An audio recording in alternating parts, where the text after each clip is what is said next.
Hello everyone, Satyanath Tagore shoot में सभी का स्वागत है। आज के इस लेक्चर में हम पढ़ेंगे संसदीय समितियों को। आपकी यूनिट 5 चल रही है इंडियन पॉलिटी। इंडियन पॉलिटी जल्दी ही आपकी ख़त्म हो जाएगी, मुश्किल से 10 लेक्चर और हैं इंडियन पॉलिटी के, और आपकी पूरी इंडियन पॉलिटी अच्छी तरीके से कवर हो गई है। ठीक है, जितना जो जो जहाँ जहाँ से क्वेश्चन आ सकते हैं वो सारी चीज़ें, सारे फैक्ट मैंने आपको इन लेक्चर के माध्यम से कवर करा दिए। कल हमने संसदीय प्रक्रिया को देख रहे थे हम, ठीक है ना। संसदीय प्रक्रिया में जो प्रस्ताव थे वो हमने कल पढ़ लिए थे। आज हम पढ़ेंगे संसदीय समितियों के बारे में। तो यदि ये वीडियो आपको अच्छी लगे तो वीडियो को लाइक कीजिएगा, शेयर कीजिएगा, कमेंट कीजिएगा, साथ ही हमारे चैनल को सब्सक्राइब कीजिएगा। तो चलिए लेक्चर की शुरुआत करते हैं। तो देखो, संसद में जितनी भी कार्रवाई होती है, ठीक है ना, सांसद बहस करते हैं, विभिन्न मुद्दों में बहस करते हैं, आपस में बहस करते हैं, तो वो बहस अलग चीज़ है। लेकिन संसद में जो रियल काम होता है वो करती हैं संसदीय समितियाँ। संसद का जितना भी रियल काम है कि अच्छे तरीके से विधेयक को पढ़ना, कौन सा विधेयक लाई है सरकार, कौन सा कानून बनाने वाली है सरकार, उसका जो मसौदा होता है, ठीक है ना, उसको बोलते हैं विधेयक। तो उसको जो अच्छे तरीके से पढ़ते हैं या उस पर जो अच्छे तरीके से काम होता है वो करती हैं समितियाँ। अब समितियों में जो सदस्य होते हैं वो लोकसभा के ही सदस्य होते हैं, लोकसभा और राज्यसभा के सदस्य होते हैं, और दोनों सदनों की अपनी अपनी अलग अलग समितियाँ होती हैं। आ रही बात समझ में आपको? तो उन्हीं समितियों को हमें पढ़ना है कि वो समितियाँ होती क्या हैं, कितने प्रकार की होती हैं, क्या होता है। तो उन सारी चीज़ों को हम पढ़ेंगे। तो देखो, शुरू करते हैं संसदीय समितियाँ। वर्तमान में संसद अपना अधिकांश कार्य संसदीय समितियाँ, इनको इंग्लिश में बोलते हैं पार्लियामेंट्री कमिटीज़, के माध्यम से करती है। अतः संसदीय समितियाँ वर्तमान व्यवस्था का क्या है, अभिन्न अंग है। ठीक है ना। जो संसद है वर्तमान में अपना अधिकांश कार्य किसके माध्यम से करती है, संसदीय समितियों के माध्यम से करती है। इसलिए संसदीय समितियाँ क्या हैं, वर्तमान व्यवस्था का क्या है, अभिन्न अंग है। संसद के समक्ष प्रस्तुत सभी विधेयकों पर सूक्ष्म व गहन जांच पड़ताल संसदीय समितियों द्वारा की जाती है। इस प्रकार संसद विधायी कार्यों को संपन्न करने तथा कार्यपालिका पर नियंत्रण रखने का कार्य इन समितियों के माध्यम से करती है। ठीक है ना। तो संसद जो विधायी कार्य करती है, विधायी कार्य का मतलब विधेयक पास करना, ठीक है, समझ रहा बात को, कानून बनाना, और कार्यपालिका के पर जो नियंत्रण होता है, ठीक है ना, वो इन संसदीय समितियों के माध्यम से ही होता है। ठीक है, अब देखते हैं आगे। देखो, संसदीय समितियां एक प्रकार से लघु संसद के रूप में कार्य करती हैं। संसदीय समितियों का गठन संसद द्वारा अनुच्छेद 118(1) के अंतर्गत निर्मित प्रक्रिया तथा कार्य संचालन के नियमों के तहत किया जाता है। भारत में संसदीय समितियां दो प्रकार की होती हैं। ठीक है, तो संसदीय समितियों का जो गठन हो रहा है वो किस अनुच्छेद के तहत हो रहा है, अनुच्छेद 118(1) के तहत हो रहा है। अब जो संसदीय समितियां हैं वो क्या हैं, दो प्रकार की हैं। समझ रहे ना, समिति का मतलब क्या हो रहा है। संसद में प्रत्येक कार्य, प्रत्येक विधेयक की जांच पड़ताल, गहन जांच पड़ताल, इसको बोलते हैं रियल काम, सच में काम करना, वो काम करती हैं समितियां। जो हमारे संसद सदस्य जो होते हैं, जो वहाँ बहस करते हैं, वो रियल काम नहीं है, वो मतलब वो भी कार्य है, लेकिन वो उसकी गहन जांच पड़ताल नहीं है। वो किसी विषय को या किसी टॉपिक को पकड़ के उस पर बातें करते हैं वो, ठीक है ना, या उस पर अपना मत रखते हैं। लेकिन जो रियल काम होता है, मतलब गहन अध्ययन करना किसी कानून का जो सरकार लाई है पास कराने के लिए, वो कार्य करती है समिति। ठीक है, तो हम देखते हैं आगे।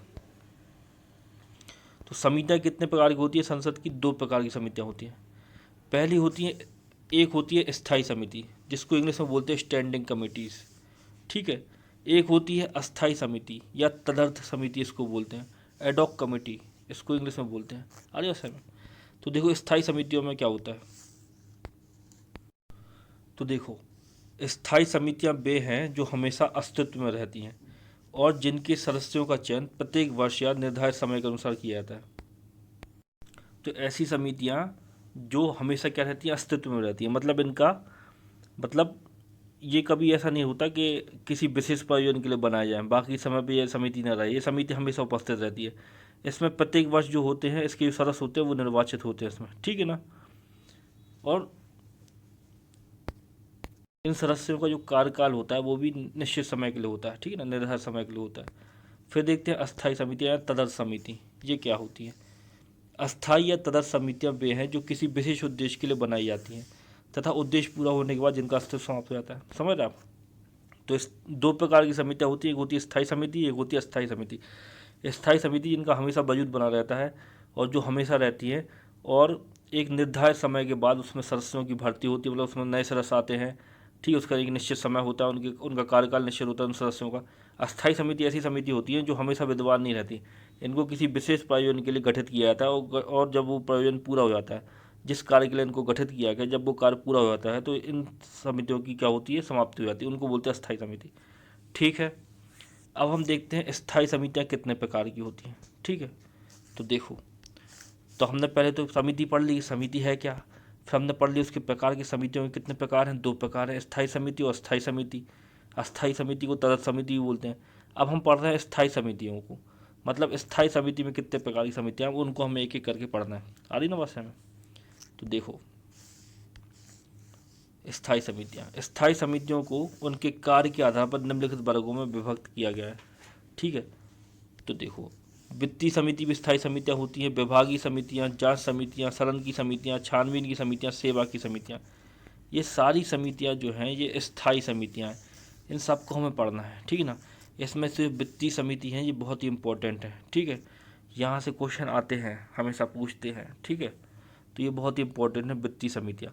तो ये सारी क्या है, स्थायी समितियाँ हैं। ठीक है, अब इन सारी समितियों को हमें एक एक करके पढ़ना है कि इन वित्तीय समिति के अंतर्गत कितनी समितियाँ होती हैं, विभागीय समिति में कितनी समितियाँ होती हैं, जांच समिति में कितनी समितियाँ होती हैं, सदन समिति में कितनी समितियाँ होती हैं। उन सारी समितियों को हमें क्या करना है, पढ़ना है। आज ना बस में, तो हम चालू करेंगे सबसे पहले वित्तीय समिति को। ठीक है, हम स्थायी समिति में वित्तीय समिति को देख रहे हैं। आगे भाषा में, तो देखो वित्तीय समितियाँ,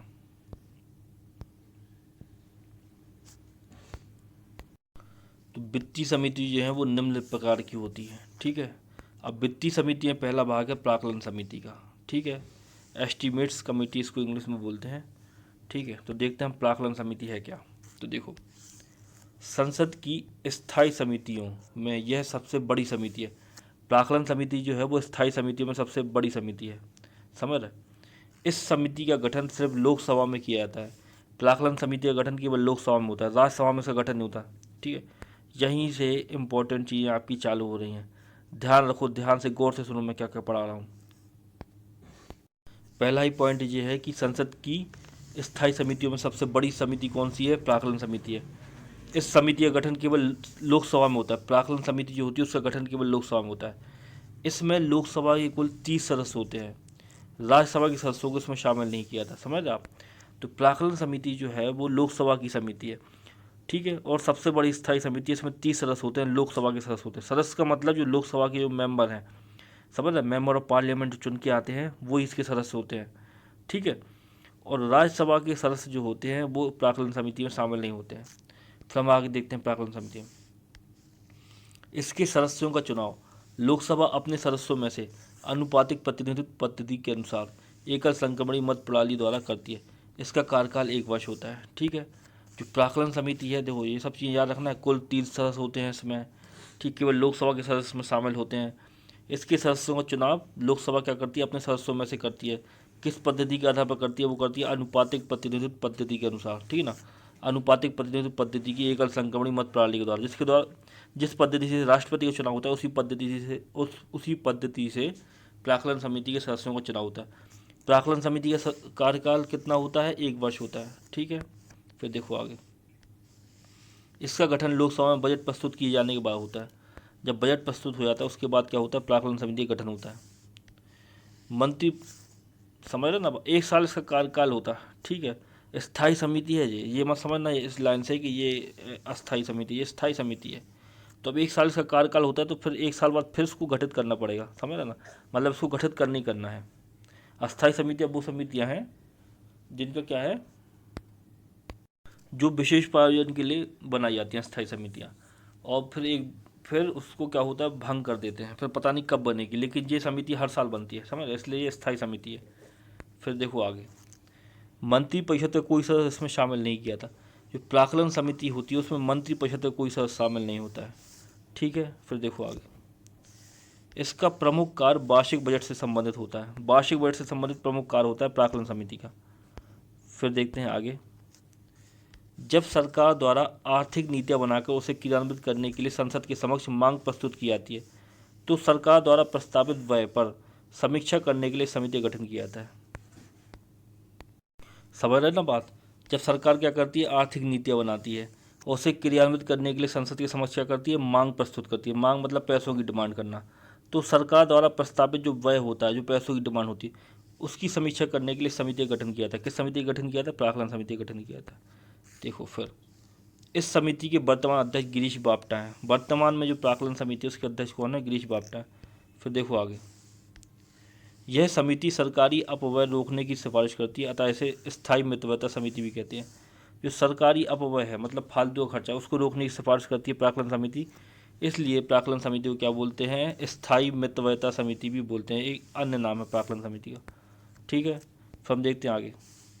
अब देखो इस समिति के प्रमुख कार्य क्या है। प्राक्कलन समिति के प्रमुख कार्य हमें देखना है। तो देखो, बजट अनुमान का अध्ययन कर यह बताना है कि क्या इसमें शामिल नीतियों से मितव्ययता, संगठन में सुधार, कार्यकुशलता तथा प्रशासनिक सुधार किए जा सकते हैं। मतलब कुल मिला के जो बजट की मांगें हैं उनका अध्ययन करना, ठीक ना, जो बजट का अनुमान है उनका अध्ययन करना और ये बताना कि ये सब चीज़ें सही हैं कि नहीं है। फिर देखो आगे, प्रशासन में कुशलता तथा मितव्ययता लाने के लिए वैकल्पिक नीति की सिफारिश करना। प्रशासन में जो कुशलता और मितव्ययता लाई जाती है उसके लिए जो नीति होती है, उसके लिए जो वैकल्पिक नीति, उसकी सिफारिश करना किसका कार्य है? प्राक्कलन समिति का कार्य है। फिर देखो आगे, इस बात की जांच करना है कि क्या बजट अनुमान ठीक ढंग से लगाया गया है। समझ रहे, बजट में जो कई सारी नीतियाँ होती हैं उनके लिए पैसे मंगाए जाते हैं, 3000 करोड़ रुपये चाहिए, सरकार 3000 करोड़ की मांग रख रहा है कोई विभाग, समझ रहा, बजट में ऐसे अलॉट किए जाते हैं पैसे, तो उन सब चीज़ों की जांच करती है क्या भैया ये सच में सही है 3000 करोड़ रुपये किसी नीति के ऊपर खर्च होना। फिर देखो आगे, बजट अनुमान किस रूप में संसद के समक्ष पेश किया जाए, इसकी सिफारिश करना। ठीक है ना, संसद में जो बजट होता है, बजट के जो अनुमान होते हैं वो किस रूप में पेश करने हैं, ये सारी चीज़ें बताती है प्राक्कलन समिति। ठीक है, तो बहुत ही इम्पोर्टेंट समिति है प्राक्कलन समिति, इसको याद रखना, यहाँ से क्वेश्चन आते हैं। ठीक है ना, कुछ पॉइंट आपको याद रखने, केवल लोकसभा में गठित होती है, 30 सदस्य होते हैं, कार्यकाल 1 वर्ष होता है। समझ ना बात को, राज्यसभा कोई सदस्य में शामिल नहीं होता है, और ये सारे कार्यों को आपको याद रखना है। तो ये हो गई प्राक्कलन समिति। समझ रहे, आपको बात आ रही ना समझ में। पहले हमने समितियाँ देखी कि समितियाँ क्या होती हैं, फिर समितियाँ 2 प्रकार की होती हैं, स्थायी समिति, अस्थायी समिति।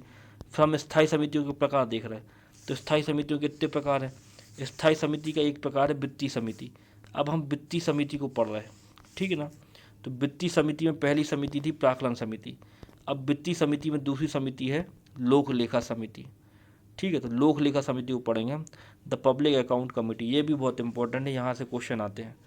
ठीक है, तो इसको हम पढ़ेंगे अब। तो देखो, यह संसद की सबसे महत्वपूर्ण एवं प्राचीन वित्तीय समिति है। ठीक है, तो लोक लेखा समिति जो है, द पब्लिक अकाउंट कमेटी जो है, वो क्या है? संसद की सबसे महत्वपूर्ण और प्राचीन वित्तीय समिति है। इसका गठन सर्वप्रथम वर्ष 1921 में भारत सरकार अधिनियम 1919 के माध्यम से किया गया था। ठीक है ना, तो इसका गठन कब हुआ था? वर्ष 1921 में हुआ था। किस अधिनियम के तहत हुआ था? भारत सरकार अधिनियम 1919 के माध्यम से इसका गठन किया गया था। जो लोक लेखा समिति होती है उसमें कितने सदस्य होते हैं? कुल 15 सदस्य होते हैं। ठीक है, ठीक है, तो 15 सदस्य होते थे, मतलब पहले होते थे 15 सदस्य। गठन कब हुआ था? 1921 में। किस अधिनियम के तहत लोक लेखा समिति गठन हुआ था? भारत सरकार अधिनियम 1919 के तहत क्या हुआ था? लोक लेखा समिति का क्या हुआ था? गठन हुआ था। ठीक है ना, लोक लेखा समिति में कितने सदस्य होते थे? पहले 15। वर्तमान में लोक लेखा समिति में कितने सदस्य हैं? 22 हैं। ठीक है, जिसमें से 15 सदस्य लोकसभा से होते हैं तथा 7 सदस्य क्या होते हैं? राज्यसभा से लिए जाते हैं। आर्या में तो लोक लेखा समिति में 22 सदस्य होते हैं वर्तमान में, और 15 सदस्य लोकसभा से होते हैं, 7 सदस्य होते हैं राज्यसभा से होते हैं। ठीक है, प्राक्कलन समिति में कितने सदस्य होते थे? 30 सदस्य होते थे, और 30 के 30 कहाँ से होते थे? लोकसभा से होते थे, राज्यसभा कोई सदस्य शामिल नहीं होता था। जबकि इसके विपरीत देखो, लोक लेखा समिति में 22 सदस्य होते हैं, जिसमें से 15 सदस्य लोकसभा के होते हैं, 7 सदस्य राज्यसभा के होते हैं। फिर हम देखते हैं आगे, लोकसभा सदस्यों का निर्वाचन अनुपातिक प्रतिनिधित्व पद्धति से एकल संक्रमणी मत द्वारा होता है। ठीक है ना, लोकसभा सदस्य लिखे ना यहाँ पे, लोक लेखा समिति के सदस्य हैं ये। लोक लेखा समिति के सदस्य हैं, उसका निर्वाचन होता है अनुपातिक प्रतिनिधित्व पद्धति की एकल संक्रमणी मत प्रणाली से होता है। राष्ट्रपति के लिए भी हम इसी पद्धति का यूज करते हैं। फिर देखो आगे, लोकसभा अध्यक्ष लोक लेखा समिति के अध्यक्ष को मनोनीत करता है। जो लोकसभा के अध्यक्ष होते हैं ना, जो वो लोक लेखा जो समिति है उसका अध्यक्ष को मनोनीत करते हैं। मतलब लोक लेखा समिति का अध्यक्ष जो होता है उसको लोकसभा अध्यक्ष मनोनीत करता है। वर्ष 1967 में से स्थापित परंपरा के अनुसार इस समिति का अध्यक्ष विपक्ष के किसी सदस्य को बनाया जाता है। लोकसभा अध्यक्ष जो है वो क्या करते हैं? लोक लेखा समिति के अध्यक्ष को क्या करते हैं? मनोनीत करते हैं। अब वर्ष 1967 से क्या है, एक परंपरा है, वर्ष 1967 से एक परंपरा है जिसके अनुसार जो लोक लेखा समिति होती है इसका अध्यक्ष कौन होता है, विपक्ष का कोई सदस्य होता है। ठीक है, फिर हम आगे पढ़ते हैं। जो लोक लेखा समिति वर्तमान में है इसके अध्यक्ष हैं अधीर रंजन चौधरी। ठीक है, अधीर रंजन चौधरी कौन है, नेता प्रतिपक्ष हैं अधीर रंजन चौधरी। ठीक है ना, नेता प्रतिपक्ष हैं अधीर रंजन चौधरी, कांग्रेस के हैं ये, पश्चिम बंगाल से सांसद हैं ये। आ रही है समझ। तो अधीर रंजन चौधरी जो हैं वो लोकसभा में नेता प्रतिपक्ष हैं। ठीक है ना, कांग्रेस पार्टी से आते हैं ये, समझ आप बात को। तो ये हैं वर्तमान में इस लोक लेखा समिति के अध्यक्ष। ठीक है, इस समिति का कार्यकाल भी क्या होता है, 1 वर्ष होता है। ठीक है ना, लोक लेखा समिति का कार्यकाल भी कितना होता है, 1 वर्ष होता है। फिर देखो आगे, अब देखो लोक लेखा समिति के कार्य क्या हैं, उन कार्यों को हम देखते हैं। ठीक है, तो देखो, भारत के नियंत्रक तथा महालेखा परीक्षक के प्रतिवेदनों की जांच करना, जो हमारे कैग होते हैं। ठीक है ना, नियंत्रक और महालेखा परीक्षक होते हैं और वो जो रिपोर्ट तैयार करते हैं उन रिपोर्टों की जांच कौन करता है, लोक लेखा समिति करती है। फिर देखो आगे, भारत सरकार के विनियोग तथा वित्तीय संबंधी लेखाओं की जांच करना, जो भारत सरकार के विनियोग लेखा हैं और वित्तीय संबंधी लेखा जो हैं उनकी जांच कौन करती है, लोक लेखा समिति करती है। किसी वित्तीय वर्ष के दौरान किसी सेवा पर अतिरिक्त धनराशि व्यय किए जाने पर उसके कारणों की जांच करना तथा उसके संबंध में उचित सिफारिश करना। ठीक है ना, यदि सरकार किसी वित्तीय वर्ष में कोई अतिरिक्त धनराशि मांगती है, बजट के अलावा कोई अतिरिक्त धनराशि मांगती है, तो उसके कारणों की जांच करती है कौन, ये आपकी लोक लेखा समिति। फिर देखो आगे, किसी वित्तीय मामले में अपव्यय, अकुशलता और भ्रष्टाचार की जांच करना, कोई भी वित्तीय मामला है उसमें किसी भी प्रकार का जो अपव्यय हुआ है, मतलब गलत तरीके से धन खर्च किया गया है, अकुशलता है उसमें, कोई भी भ्रष्टाचार किया गया है, तो उसकी जांच कौन करता है, लोक लेखा समिति करती है। फिर देखो आगे, इस प्रकार यह समिति से मतलब लोक लेखा समिति आम व्ययों पर निगरानी रखती है तथा प्राक्कलन समिति के साथ मिलकर सार्वजनिक व्यय पर संसदीय नियंत्रण सुनिश्चित करती है। इसी कारण इसे प्राक्कलन समिति की जुड़वा बहन कहा जाता है। लोक लेखा समिति अपनी रिपोर्ट लोकसभा अध्यक्ष को सौंपती है। ठीक है, जो लोक लेखा समिति होती है वो अपनी रिपोर्ट किसको सौंपती है, लोकसभा अध्यक्ष को सौंपती है। ठीक है, प्राक्कलन समिति की जुड़वा बहन किसको बोलते हैं, इसी को बोलते हैं, लोक लेखा समिति को बोलते हैं। आगे बात समझ। देखो एक और बात है, प्राक्कलन समिति और किससे, लोक लेखा समिति से संबंधित। जो प्राक्कलन समिति होती है उसको सीएजी की सहायता प्राप्त नहीं होती है, जबकि जो लोक लेखा समिति होती है, ठीक है ना, लोक लेखा समिति को सीएजी की सहायता प्राप्त होती है। सीएजी की जितनी भी आर्थिक और तकनीकी सहायताएं हैं वो लोक लेखा समिति को प्राप्त होती है। इसलिए सीएजी जो होता है, ठीक है ना, सीएजी होते हैं ना, नियंत्रक एवं महालेखा परीक्षक, इनको लोक लेखा समितियाँ क्या बोलते हैं, मित्र बोलते हैं, मित्र या मार्गदर्शक बोलते हैं। आ रही है। तो ये एक और फैक्ट था। तो ये हो गई लोक लेखा समिति। अब हम देखते हैं लोक उपक्रम समिति। ठीक है ना, the committee on public undertakings. अब ये कमेटी क्या होती है इसके बारे में हम पढ़ते हैं। ठीक है, हम देखते हैं लोक उपक्रम समिति को। तो देखो, इस समिति में कुल 22 सदस्य होते हैं। जो लोक उपक्रम समिति होती है उसमें कितने सदस्य होते हैं, 22 सदस्य होते हैं, जिसमें से 15 सदस्य लोकसभा द्वारा अनुपातिक प्रतिनिधित्व पद्धति के अनुसार एकल संक्रमणी मत प्रणाली द्वारा चुने जाते हैं तथा 7 सदस्य राज्यसभा द्वारा विनिर्दिष्ट किए जाते हैं। ठीक है, तो लोक लेखा समिति में कितने सदस्य होते हैं, 22 सदस्य होते हैं लोक लेखा समिति में। 15 कहाँ से आते हैं, लोकसभा से आते हैं। ठीक है ना, 7 जो होते हैं वो कहाँ से आते हैं, राज्यसभा से आते हैं। ठीक है ना, राज्यसभा से आते हैं 7 सदस्य, 15 आते हैं लोकसभा से। ठीक है, आ रही बात समझ में। तो 22 सदस्य इसमें टोटल होते हैं। फिर हम देखते हैं आगे। सर्वप्रथम वर्ष 1964 में इस समिति के गठन का श्रेय प्रथम लोकसभा अध्यक्ष श्री जीबी मावलंकर को जाता है। ठीक है ना, ये फैक्ट है, अपने आप याद रखना कि सर्वप्रथम 1964 में इसका गठन किया गया था, किसका, लोक उपक्रम समिति का। उसके गठन का श्रेय किसको जाता है, प्रथम लोकसभा अध्यक्ष जो थे ना, जीबी मावलंकर, इनको इसके गठन का क्या हो जाता है, श्रेय जाता है। फिर हम आगे देखते हैं। इस समिति में भी किसी मंत्री को सदस्य नहीं बनाया जाता।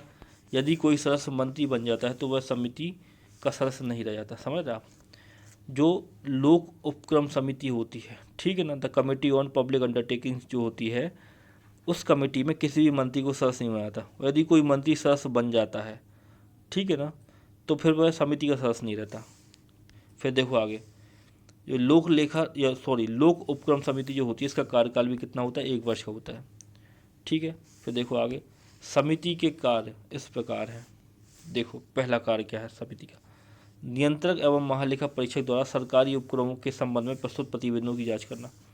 जो हमारे सरकारी उपक्रम होते हैं ना, इसको पीएसयू बोलते हैं, समझ रहे आप बात को, पीएसयू जिसको बोलते हैं ना, पब्लिक सेक्टर अंडरटेकिंग, जो बड़ी बड़ी कंपनियां हैं, हॉल हो गई, ठीक है ना आपकी, और आपकी बीएचईएल हो गई, ये बड़ी बड़ी कंपनियां हैं, तो इनसे संबंधित है ये समिति, उसको बोलते हैं लोक उपक्रम, समझ रहे हैं। पीएसयू मतलब होता है पब्लिक सेक्टर अंडरटेकिंग, पीएसयूज, कभी नाम सुना हो आपने, ठीक है। तो बड़ी बड़ी कंपनियां हैं ये। तो नियंत्रक एवं महालेखा परीक्षक जो होते हैं वो इन पीएसयू या इन सरकारी उपक्रम, जो सरकार की बड़ी बड़ी कंपनियां, उनके संबंध में क्या करते हैं, जो प्रतिवेदन देते हैं, मतलब प्रतिवेदन का मतलब होता है रिपोर्ट देते हैं, उनकी जांच कौन करता है, ये समिति करती है। कौन सी समिति, लोक उपक्रम समिति करती है। फिर देखो आगे, लोकसभा के नियमों में विनिर्दिष्ट सरकारी उपक्रमों के प्रतिवेदनों और लेखाओं की जांच करना। जो सरकारी उपक्रम जो अपने प्रतिवेदन तैयार करते हैं उनकी जांच भी कौन करती है, लोक उपक्रम समिति करती है। फिर देखो आगे, समिति ऐसी सरकारी कंपनी के लेखाओं की भी जांच करती है जिसके लेखा कंपनी अधिनियम के तहत सदन के पटल पर रखे जाते हैं। यह समिति अपनी रिपोर्ट लोकसभा अध्यक्ष को देती है, ठीक है ना। तो समिति ऐसी सरकारी कंपनी की भी लेखाओं की जांच करती है जिसके लेखा कंपनी अधिनियम के तहत सदन के पटल पर रखे जाते हैं, ठीक है, उनकी भी जांचें करती है। यह समिति अपनी रिपोर्ट लोकसभा अध्यक्ष को देती है, ठीक है। लोक उपक्रम समिति जो है अपनी रिपोर्ट किसको देती है, लोकसभा अध्यक्ष को देती है। फिर देखो, उक्त तीनों वित्तीय समितियां, ठीक है, तो ये जो आपका वो है लोक उपक्रम समिति वो सब समाप्त हो गई, ठीक है ना। वित्तीय समितियां में कितनी समितियां पढ़ी अपन ने, एक पढ़ी अपन ने प्राक्कलन समिति, एक पढ़ी अपन ने लोक लेखा समिति, एक अपन ने पढ़ी लोक उपक्रम समिति, ठीक है। तो देखो उन्हीं के बारे में लिखा है नीचे, उक्त तीनों वित्तीय समितियां प्राक्कलन समिति, लोक लेखा समिति तथा लोक उपक्रम समिति संयुक्त रूप से सार्वजनिक व्यय पर संसदीय नियंत्रण का कार्य करती है, ठीक है, समझ रहे बात को। जो सरकार सार्वजनिक व्यय करती है उस पर संसदीय नियंत्रण का कार्य कौन करती है, ये तीनों समितियां करती है, प्राक्कलन समिति, लोक लेखा समिति तथा लोक उपक्रम समिति।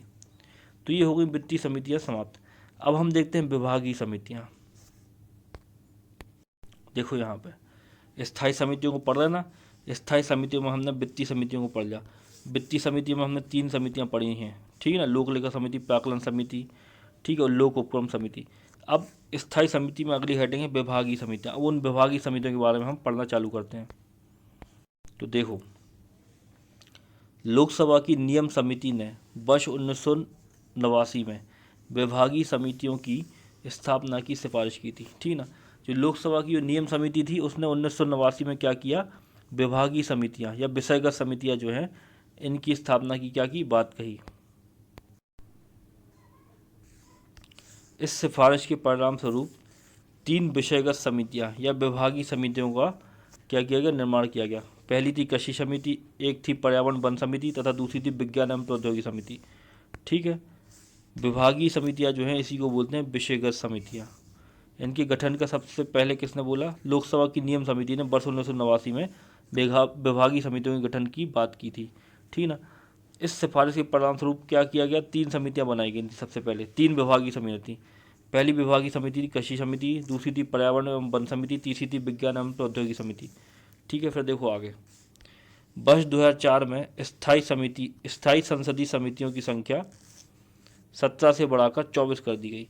इसमें 16 समितियां लोकसभा की तथा 8 राज्यसभा की थी, ठीक है।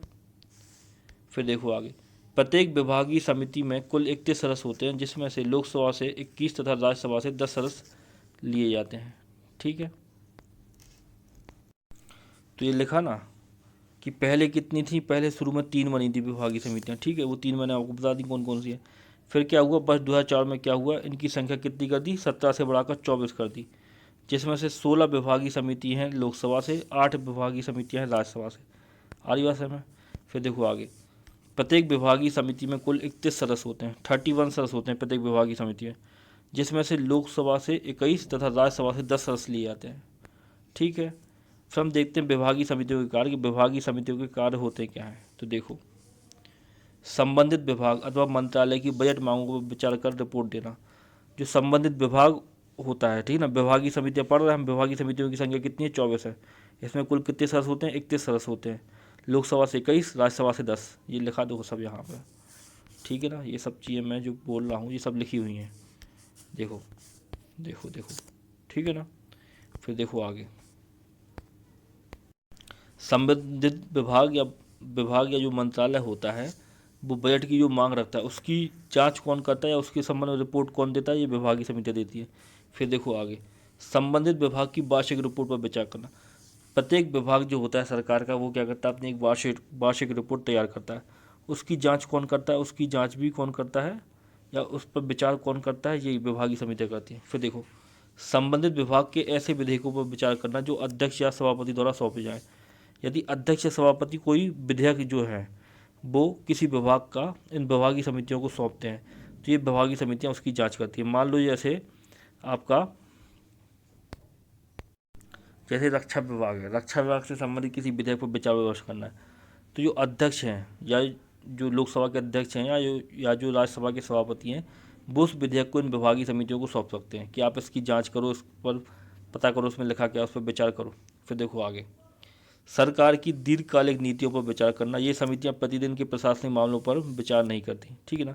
जो सरकार की दीर्घकालिक नीतियां होती हैं, ठीक है ना, उन पर विचार करती है। लॉन्ग टर्म प्लान जो होते हैं सरकार के, उन पर बात करती हैं कौन, ये विभागीय समितियाँ। ये समितियाँ जो प्रतिदिन के प्रशासनिक मामले होते हैं उन पर विचार नहीं करती, ठीक है। तो ये खत्म हो गई विभागीय समितियाँ, ठीक है। अब हमें पढ़ना है जांच समिति की। जांच समिति कौन कौन सी होती हैं, ठीक है। यह अगला प्रकार है स्थायी समिति में जांच समिति। तो देखो, जांच समिति के अंतर्गत जो पहली समिति है वो है विशेषाधिकार समिति। तो विशेषाधिकार समिति क्या होती क्या है, देखो, इस समिति का कार्य सदन और उसके सदस्यों के विशेषाधिकारों की रक्षा करना है। इस उद्देश्य से यह समिति विशेषाधिकारों के उल्लंघन के मामले की जांच करती है। संसद के दोनों सदनों में इस समिति का गठन किया गया है। लोकसभा की विशेषाधिकार समिति में 15 सदस्य तथा राज्यसभा की विशेषाधिकार समिति में 10 सदस्य होते हैं। जब मैं आपको संसद पढ़ा रहा था तब मैंने आपको संसदीय विशेषाधिकार पढ़ाए थे, ठीक है ना। संसदीय विशेषाधिकार जो होते हैं उसका मतलब होता है कुछ संसद और संसद सदस्यों के पास क्या है, विशेषाधिकार। जैसे संसद के पास क्या विशेषाधिकार है, वो जो उसके यहाँ कार्रवाई चल रही है उसको प्रकाशित करने की किसी को अनुमति देना या उसको प्रकाशित करने की किसी से अनुमति वापस लेना या किसी को प्रकाशित करने से पहले रोकना, ठीक है ना। तो यदि संसद चाहती है कि उसके यहाँ जो कार्रवाई हो रही है वो किसी टीवी चैनल पर ना दिखाया जाए और कोई टीवी चैनल उसको दिखा दे, मान लो यदि संसद ऐसा चाहे, तो क्या होगा, संसद के विशेषाधिकार को उल्लंघन होगा। अब उस विशेषाधिकार की जांच कौन करेगी, विशेषाधिकार समिति करेगी। आ गई ना बात समझ में। तो विशेषाधिकार समिति इसके लिए होती है। फिर देखो, संसद के दोनों सदनों में इस समिति का गठन किया था। जो संसद के दोनों सदन है, एक सदन है लोकसभा, एक सदन है राज्यसभा, ठीक है ना। तो लोकसभा और राज्यसभा दोनों में क्या होता है, इस समिति का क्या किया जाता है, गठन किया जाता है। किसका, विशेषाधिकार समिति में। फिर जो लोकसभा की जो विशेषाधिकार समिति होती है उसमें कितने सदस्य होते हैं, 15 सदस्य होते हैं। और जो राज्यसभा की विशेषाधिकार समिति होती है उसमें कितने सदस्य होते हैं, 10 सदस्य होते हैं। आ रही बात समझ में। तो ये हो गई विशेषाधिकार समिति। अब हम पढ़ते हैं अगली समिति, जो जांच समिति में अगली समिति है, याचिका समिति। देखो याचिका समिति क्या होती है, देखो, सदन के समक्ष जनता द्वारा सामान्य हित के विषय से संबंधित याचिकाएं प्रस्तुत की जाती हैं। इन याचिकाओं पर विचार करने हेतु याचिका समिति की नियुक्ति की जाती है। याचिका समिति संसद के दोनों सदनों में गठित की जाती है। लोकसभा की याचिका समिति में 15 सदस्य तथा राज्यसभा की याचिका समिति में 10 सदस्य होते हैं। आ रही बात में, समझ रहे ना बात को। सदन के समक्ष जो जनता होती है वो सामान्य हित के विषय से संबंधित याचिकाएं लगाती है, समझ रहे, एप्लीकेशन लगाती है। इन याचिकाओं पर विचार करने हेतु क्या होता है, याचिका समिति की नियुक्ति की जाती है। जनता जो है वो एप्लीकेशन लगा सकती है सदन के समक्ष, ठीक है ना। अब संसद सदस्यों के माध्यम से लगा सकती है, ठीक है।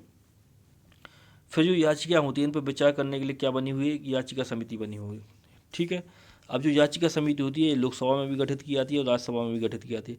लोकसभा में जो याचिका समिति गठित होती है उसमें 15 सदस्य होते हैं। राज्यसभा में जो याचिका समिति गठित होती है उसमें 10 सदस्य होते हैं। आ रही ना भाषा में। तो ये आपकी हो गई जाँच समितियाँ, ठीक है। तो ये जांच समिति हमने खत्म कर ली। अब जांच समिति में 2 समितियां थी, एक थी विशेषाधिकार समिति, एक थी याचिका समिति। अब जांच अब जो हम स्थायी समितियां पढ़ रहे थे ना उनके प्रकार पढ़ रहे थे, वित्तीय समिति से हमने चालू किया था। तो उसमें अब हम पढ़ेंगे सदन समितियों की। सदन की समितियां कौन सी समितियां होती हैं, देखो ये देखो, स्थायी समितियां पढ़ रहे थे उनके प्रकार हम पढ़ रहे थे। वित्तीय समिति हमने पढ़ ली, विभागीय समिति हमने पढ़ ली, जांच समिति हमने पढ़ ली। अब हम पढ़ रहे हैं सदन की समितियाँ। सदन की समितियाँ कौन सी होती हैं, ठीक है। जो सदन समितियाँ होती हैं वो 4 प्रकार की होती हैं, ठीक है। तो उसमें पहली सदन समिति है नियम समिति, ठीक है ना, द रूल कमेटी उसको बोलते हैं इंग्लिश में। तो देखो, नियम समिति का गठन संसद के दोनों सदनों में किया जाता है, ठीक ना। लोकसभा की नियम समिति में अध्यक्ष सहित कुल 15 सदस्य होते हैं, जबकि राज्यसभा की नियम समिति में सभापति तथा उपसभापति सहित कुल 16 सदस्य होते हैं। लोकसभा अध्यक्ष एवं राज्यसभा का सभापति अपने अपने सदन की नियम समितियों के प्रधान अध्यक्ष होते हैं, ठीक है। आ रही ना भाषा में, हम सदन की समितियों को पढ़ रहे हैं, सदन की कौन कौन सी समिति होती है। तो सदन की पहली समिति है नियम समिति, ठीक है, नियम समिति को हम पढ़ रहे हैं। अब देखो नियम समिति के कार्य क्या होते हैं। तो देखो नियम समिति का प्रमुख कार्य होता है सदन में प्रक्रिया तथा कार्य संचालन के विषयों पर विचार विमर्श करना तथा उसके संबंध में आवश्यक संशोधन या परिवर्तन की सिफारिश करना। जो प्रक्रिया चल रही है, ठीक है ना, जो कार्रवाई चल रही है किस प्रक्रिया से चल रही है, कार्य संचालन किस प्रकार से हो रहा है, इन सब चीज़ों पर, इन सब विषयों पर क्या करना, विचार विमर्श करना। ये किसका काम है, नियम समिति का काम है, ठीक है ना। और यदि प्रक्रिया में कोई संशोधन करना है कि प्रक्रिया इस प्रकार से नहीं, अलग प्रक्रिया से आपको विधेयक रखना है, ये सब चीज़ें जो हैं, तो ये सब जो संशोधन जो सुझाती है वो करती है, या जो भी ये कार्य है संशोधन से संबंधित, ठीक है ना, वो सब कौन करता है, नियम समिति करती है, ठीक है। तो लोकसभा में भी गठित होती है नियम समिति, राज्यसभा में भी गठित होती है। लोकसभा की जो नियम समिति है उसमें 15 सदस्य होते हैं, अध्यक्ष समेत, मतलब लोकसभा के अध्यक्ष समेत। और जो राज्यसभा की नियम समिति है उसमें 16 सदस्य होते हैं। इन 16 सदस्यों में से जो आपके सभापति हैं, मतलब उपराष्ट्रपति, और जो उपसभापति हैं राज्यसभा के, वो भी शामिल होते हैं, ठीक है। और जो लोकसभा अध्यक्ष जो होते हैं वो लोकसभा की जो नियम समिति है उसके अध्यक्ष होते हैं, ठीक है ना। और राज्यसभा के जो सभापति होते हैं वो राज्यसभा की नियम समिति क्या होते हैं, अध्यक्ष होते हैं। आगे क्वेश्चन में अब हम पढ़ते हैं अगली समिति के बारे में। अगली समिति जो है वो है सदन में अनुपस्थित रहने वाले सदस्यों से संबंधित समिति। इसको भी हम पढ़ लेते हैं। देखो संविधान के अनुच्छेद 101(4) में यह प्रावधान किया गया है कि यदि संसद के किसी सदन का कोई सदस्य 60 दिन तक सदन की अनुमति के बिना उसकी सभी बैठकों से अनुपस्थित रहता है तो सदन उसके स्थान को रिक्त घोषित कर सकती है, ठीक है ना।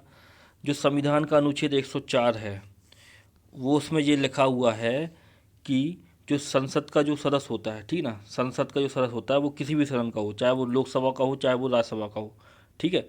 संविधान के अनुच्छेद 104 में, अनुच्छेद 101(4) में ये लिखा हुआ है कि संसद का कोई भी सदस्य, चाहे वह लोकसभा का हो चाहे राज्यसभा का हो, ठीक है, 60 दिन तक बिना अनुमति के सदन की बैठक से क्या होता है, बाहर रहता है, अनुपस्थित रहता है। मतलब वो 60 दिन तक सदन में नहीं आया, ठीक है ना। वो जिस भी सदन का सदस्य है, चाहे वह लोकसभा हो चाहे राज्यसभा को, वो बिना बताए या सदन की अनुमति के बगैर 60 दिन से बाहर हो और सदन में उपस्थित ना हुआ हो, तो ऐसी स्थिति में क्या होता है, ऐसी स्थिति में जो सदन होता है उसकी जो सदस्यता होता है उसको रिक्त कर सकता है, मतलब उसकी सदस्यता को समाप्त कर सकता है। आ रही बात में।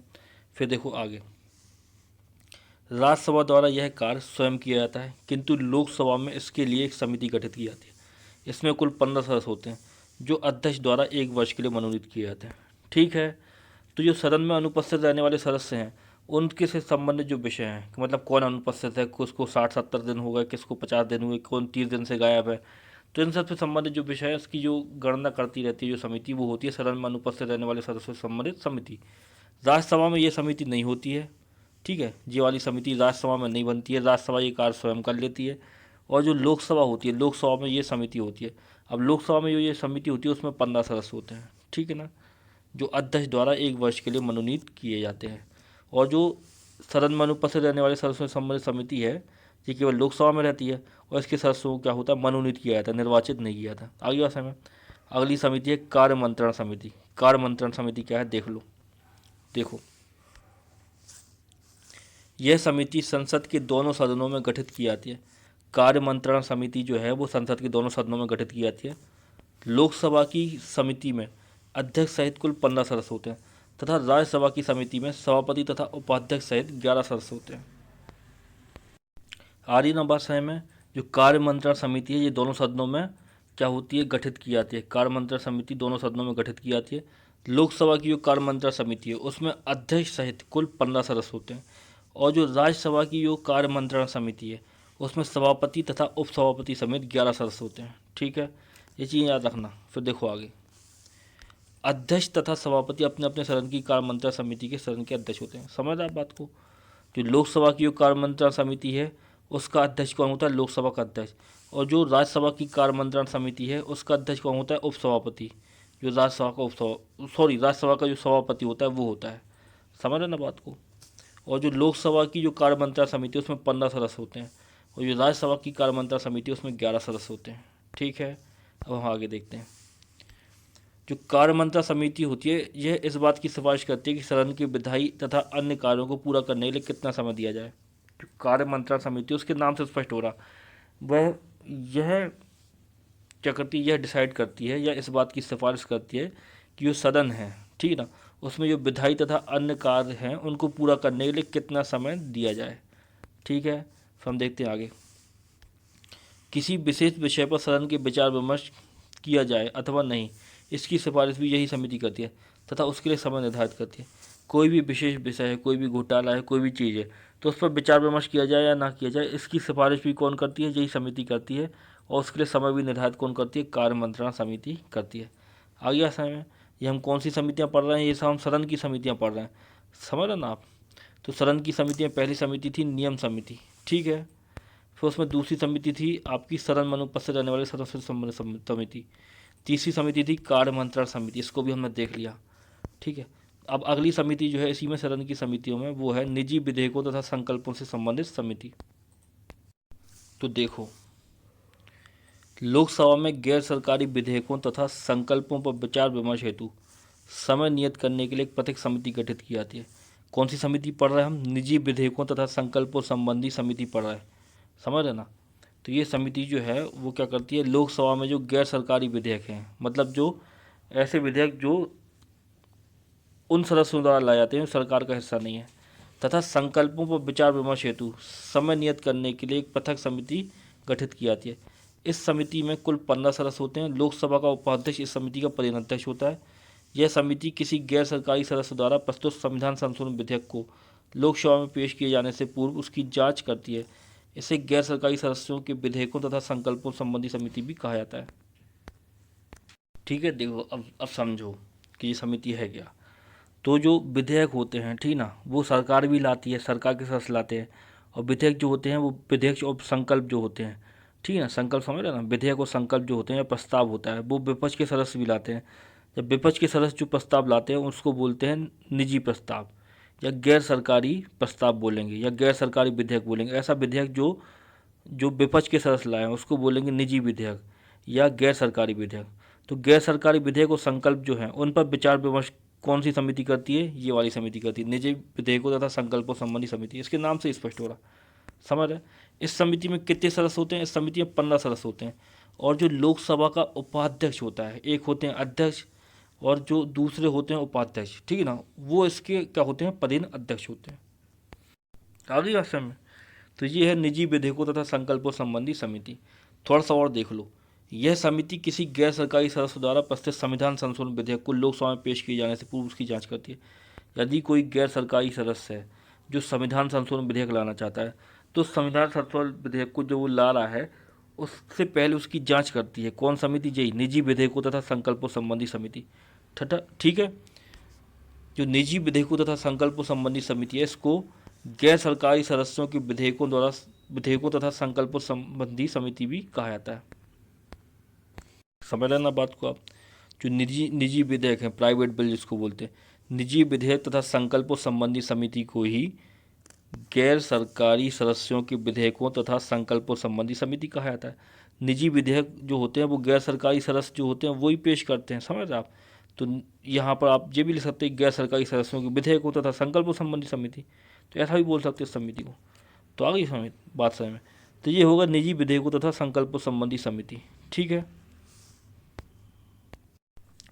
तो ये हमने आज पढ़ लिए हैं स्थायी समिति, ठीक है। स्थायी समिति में हमने यहाँ तक की स्थायी समितियों को, ठीक है, सदन समिति तक हमने कर लिया, ठीक है। सदन समिति के प्रकार देख लिया हमने, कौन कौन सी सदन समिति होती हैं, ठीक है। सदन समिति में नियम समिति होती है, सदन में अनुपस्थित रहने वाले सदस्यों से संबंधित समिति होती है, कार्य मंत्रणा समिति होती है, निजी विधेयकों तथा संकल्पों संबंधी समिति होती है। ये सब हमने पढ़ लिया, इसके भी 4 भाग हैं, उनको भी हमने पढ़ लिया। अब इसके आगे की जो समितियाँ हैं उसको हम कल करेंगे।